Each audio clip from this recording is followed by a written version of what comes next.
What could make five experienced hikers, a group of friends who were fully prepared for a week in the mountains, abandon their camp in the middle of a blizzard and run barefoot into the freezing cold? What could have possibly terrified them so much?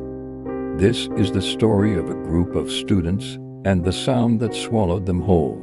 It was 1999, and a group of friends from a local college set out on a winter hiking trip to a remote mountain range. They were all experienced, with top-of-the-line gear, and were excited for a week away from everything. The first few days went great.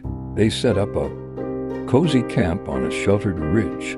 On the fourth night, a blizzard started to roll in, but they were safe in their thermal tent. That's when the sound started.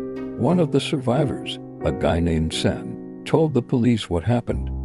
It was around 2 a.m. when he woke up to a low, rhythmic vibration. It sounded like a pulse, a deep thrumming that was felt more than heard. It came from all around them, shaking the ground and making their tent poles hum. They all woke up terrified, but couldn't figure out what it was. It wasn't an avalanche. It wasn't a landslide. It was just this deep, unnatural sound, and it was getting closer.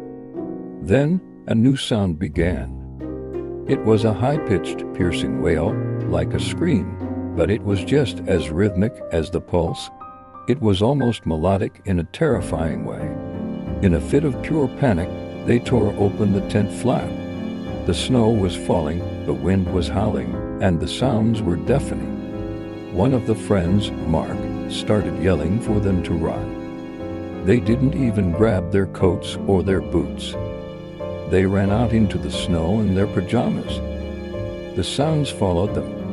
The thrumming got louder, the wail got closer, and for a terrifying minute, Sam looked back and saw nothing but a blank wall of snow. He ran as fast as he could, but in the chaos, he tripped and fell down a small ridge.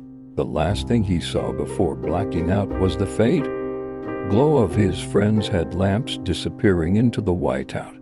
Sam was found the next morning by a rescue team, barely alive.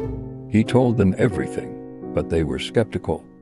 They had searched the area and found the campsite a torn tent, an untouched fire, and their gear neatly laid out, but there were no bodies. The only evidence was a series of frantic footprints in the snow leading away from the camp. They were all barefoot, but after about 50 feet, the footprints simply stopped. There was no sign of a struggle, no blood, no body. It was as if the group had just evaporated. The case was never solved. The police have no theories, but to this day the small town near that mountain range has a local legend that on certain nights, when the wind is just right, you can hear a faint high-pitched echo in the air, the sound of a terrified scream frozen in time. What do you think happened to them? Do you believe a sound could be that terrifying?